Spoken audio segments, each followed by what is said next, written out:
के बीच में साबुत बचाने की कोशिश की। हमेशा विषय पे ही बात करने की आदत रही है, विषयांतर कभी हुए नहीं, न तो होना चाहिए। आज शहीद दिवस है और शहीद शहादत दिवस भी जहाँ लिखा गया है बाहर है, चर्चा करने का कोई मतलब भी नहीं। शहीद दिवस, भगत सिंह जी, राजगुरु और ये तीनों जो हमारे क्रांतिकारी साथी कहते हैं संघर्ष प्रेटेंडेंट ऑफ पुलिस में गलतफहमी में ही मारे गए, मारना हम किसी और को चाहते थे, गलतफहमी में ही मारे गए, उस पर इनको फांसी की सजा दी गई। आज के दिन 1928 को घटना ये बताया गया कि लाला लाजपत राय जो साइमन कमीशन का विरोध कर रहे थे, उनके ऊपर लाठीचार्ज हुआ और लाठीचार्ज में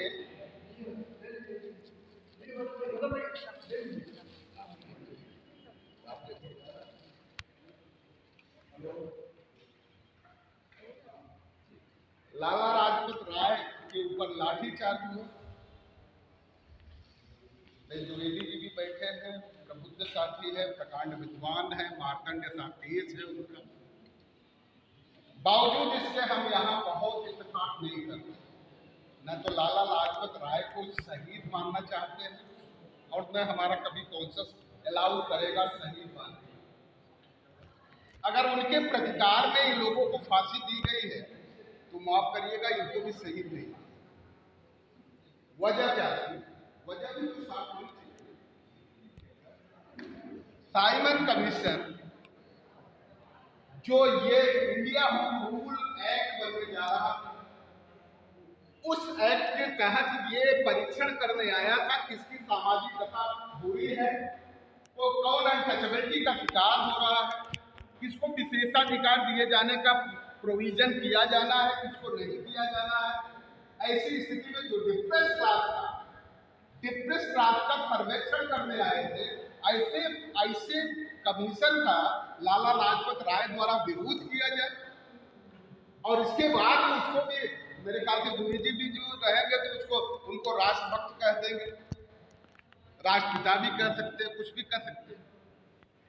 लेकिन ऐसा राष्ट्र बनता है क्या? ऐसा व्यक्ति राष्ट्रहित की बात कर सकता है, राष्ट्र की बात कर सकता है?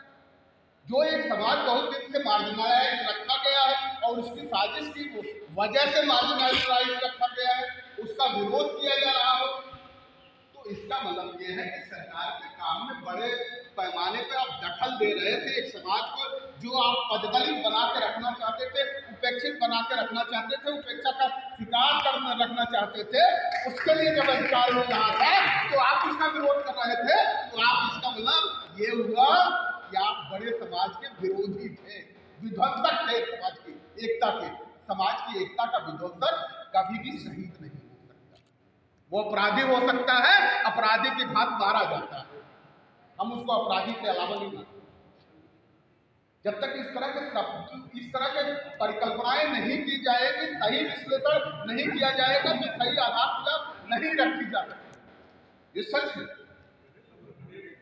यहाँ बात हो रही थी भागीदारी की। हमें राजतंत्र के खिलाफ, जो राज व्यवस्था चल रही है उसके खिलाफ तो भड़काने की कोशिश की जा रही है। हमें उसमें विरोध नहीं, हमें उसमें ज्यादा विश्वास नहीं करना चाहिए, मान लेते नहीं करना चाहिए। जिस सामाजिक बात की, सामाजिक एकता की, सामाजिक होमोजीनियस सोसाइटी की बात की जा रही है, एक रूप समाज की स्थापना की बात की जा रही है, और ये भी कहा जाता है कि आरएसएस एक संगठन ऐसा है जो सामाजिक व्यवस्था लाना चाहता है, इस देश को राष्ट्र बनाना चाहता है। उस देश में राष्ट्र कैसे बनेगा जहां लोगों के अधिकार अलग अलग तो हो ही, लोगों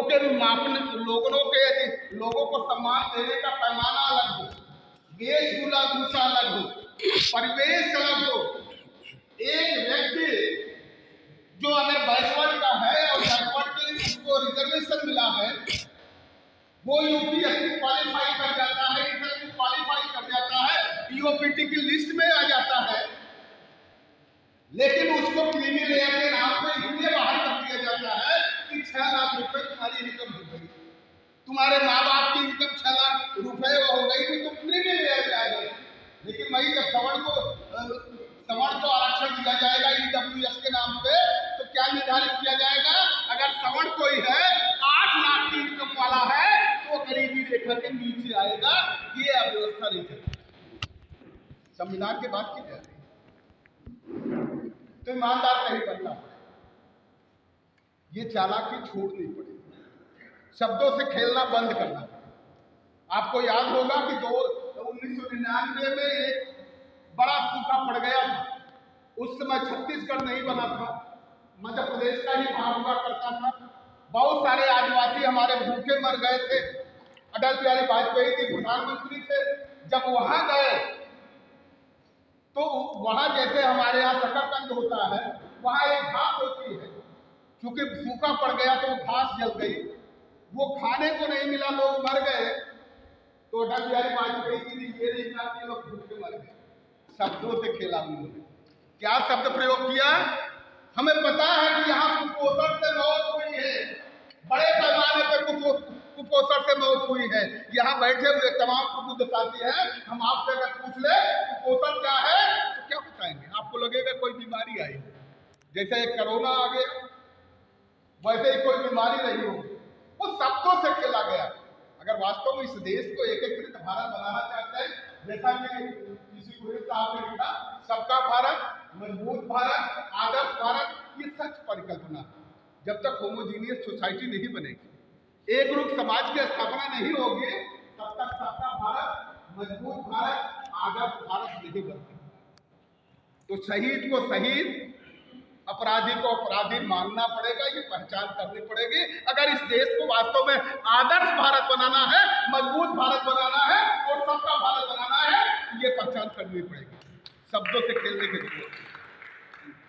बात ज्यादा लंबा नहीं करना चाहेंगे, क्योंकि हमने कहा कि कबीरदास की रचना नहीं बनना चाहेंगे।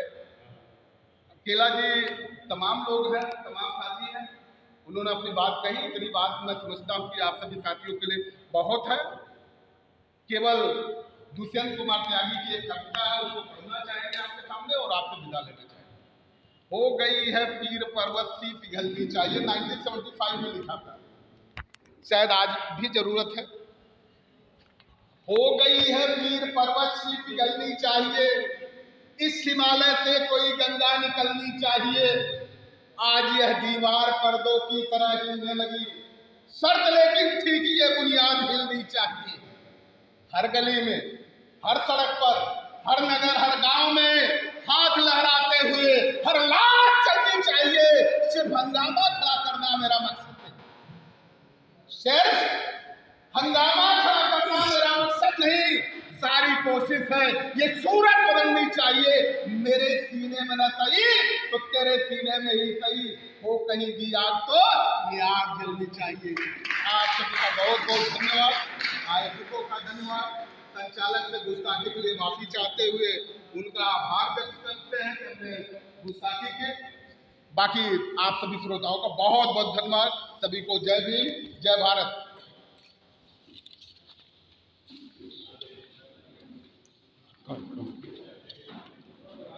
समापन किए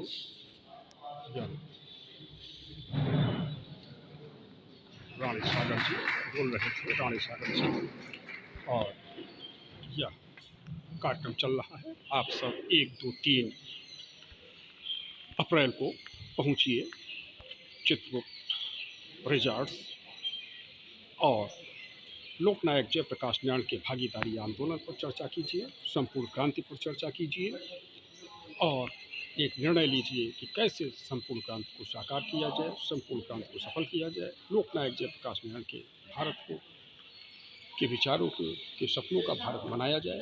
आप सब देखते रहिए जनता खबर और विभिन्न विचारधाराओं से सहयोग, विभिन्न विचारधाराओं को देखते रहिए, सुनते रहिए, समझते रहिए विचारधाराओं को।